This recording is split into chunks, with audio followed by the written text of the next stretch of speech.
Hey guys, April here, and it feels like my freaking birthday because I just got something special delivered to me. Mind you, it is not my birthday. It's the month of April, which is close enough. So let's see what I have unpackaged yesterday for April month.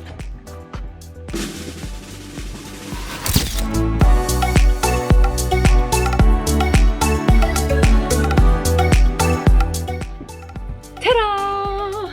This is the new 404 Jump.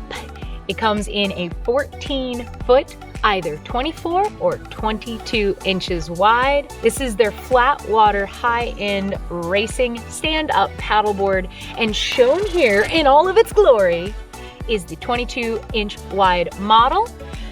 At 22 inches wide, this 14-foot board volumes in at 263.333333333333333 liters because it is infinitely fast. You might notice, even though this is the unveiling of my new board video, there's already some schmutz on it because I paddled it the second it arrived yesterday. If you are ever watching a YouTube board review on YouTube for any sort of gear and the gear looks like unused, next. Big thumbs down. This thing's already been in the water. It's already been ridden hard and put away wet. Let's talk about some of the standard features on the Jump that you may also find in other 404 boards. You've got the vent plug, we've got the GoPro or Speed Coach mount. I would not put a GoPro this close. I would use this always for the Speed Coach. If you're gonna mount a GoPro, I would do that up on the nose, just as an aside, unless you like gratuitous crotch shots. A secondary leash plug, so if you don't like too long of a leash dangling back there, you can attach a leash up here in your relative vicinity, in your standing area, and still has the regular position for a leash plug if you're in and out of the surf zone. For safety, you want the whole board going that way. You don't want to be attached to the middle. That's no bueno. Why am I so excited about the Jump? Because we finally have a smoking fast flat water board. Maximized for volume and stability. At 22 inches wide, you would not know the width of this board by standing on it. The reason being, very square rails. You'll notice straight down the board, as well as incredibly boxy square tail. Pulled in for fast. Remember, a pintail board, if it came all the way to a point, would be technically faster, but when you bring a tail to a pivot point, it becomes really unstable because now it has a point around which to roll, to rotate. A little bit of a squared tail is what we have going on that improves our stability, and again, as well as these square rails. Square rails are fast and round rails are faster. But square rails are stable. And so what we're looking for in an ideal board is a combination of square rails, especially back in the standing area, where when you get back for a buoy turn or need some added stability, you can step back on there and really engage those rails, get that stability, get those hard edges engaged.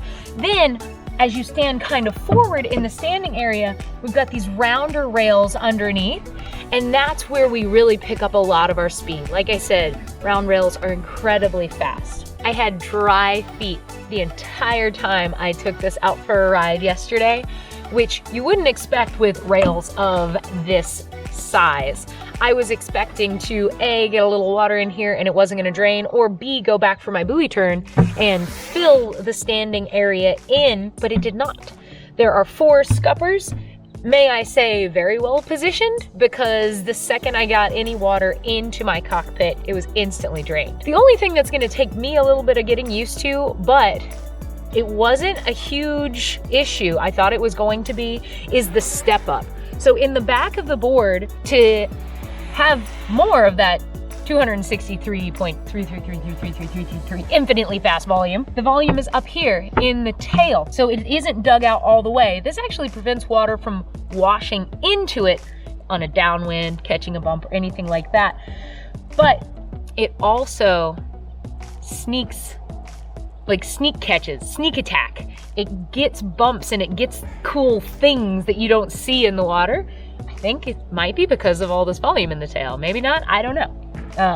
It's not scientific, that's just theory. The back ramps up and then you're sitting high on the board. It was incredibly stable when I went back for a buoy turn. I had no issues. It just took a minute to get used to stepping up to step back, but I dig it. Get a load of the nose on this thing.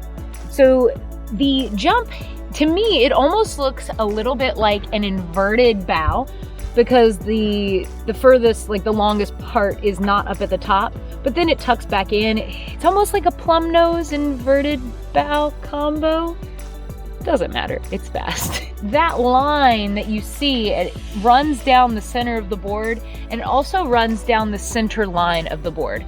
A lot of people on Stand Up for a while were talking about the volume of boards being the thing that made them faster. It's not the volume, it's the rigidity. So when you have a board that's pretty rigid, it's going to translate all of your energy, all of your efforts into forward momentum, whereas a very flexible board is going to dissipate a lot of your energy and momentum into kind of like flexing. The center line of this board being raised like this is adding so much rigidity to the board that it's really lending to its speed. Very stoked on that. The sides are high, we call that high and tight, almost perfectly parallel, perfectly perpendicular to the water. But yeah, man, scuppers drain, volume's good. Let's flip it over, look at that. Look at how round that is. It's very, very round. So again, I mentioned round rails are incredibly fast. These are some of the roundest that I've seen. It goes from that inverted nose into its keel, its center line, if you will. So another really fun feature about the jump is the concave bottom. In theory, as the water flows off of that nose keel, this point is usually a position where if all your weight is on the center of your board and it's a very wide, flat area, that's going to increase your drag and your surface area in that general region. By opening up the bottom, we are reducing the forces of drag, reducing the force of friction, and we're improving flow. The water flows all the way back, right over your fin where it should, mind you. I love the position of the fin box on this board. It is not too far back and it is not too far forward. It is exactly where I would want it to be for optimal stability, optimal steering capabilities, and optimal tracking. Another really awesome feature of the concave bottom is stability. Again, I mentioned that this 22-inch wide board didn't feel like a 22, and the concave bottom really lends to added stability in addition to those square rails. Let's look at those back here at the bottom. As with many of the 404 racing models, it comes with 2 handles. No more, because you don't have more than 2 hands.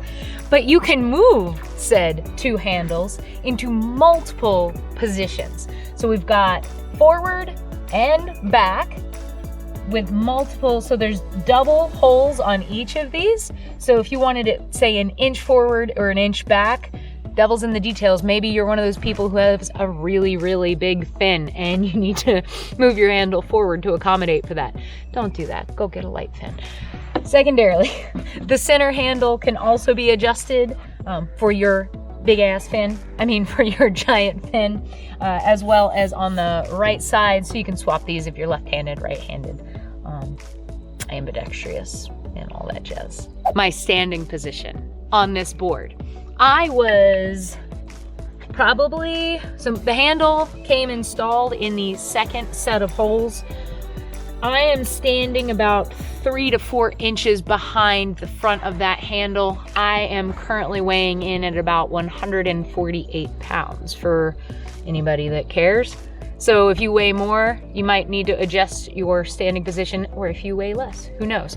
When I stepped back for a buoy turn, as always, I do love the 404 deck pads because they leave a center line open, and that gives me kind of my tightrope to walk, because when you walk on your board, you want to stay in that center line of the board to prevent roll and prevent falling in. Not that this board would physically tip over, the rails are so high and wide. But stepping back, I didn't actually have to get all the way back onto the tail. You can see I have not waxed my board yet. I will be waxing it and playing buoy turns probably tomorrow when it warms up a little bit. But I only needed my foot right here in the O, right behind the O, to get the nose up high enough to perform a sufficient buoy turn. Did I mention those really big rails? Store's upright. Takes up less space.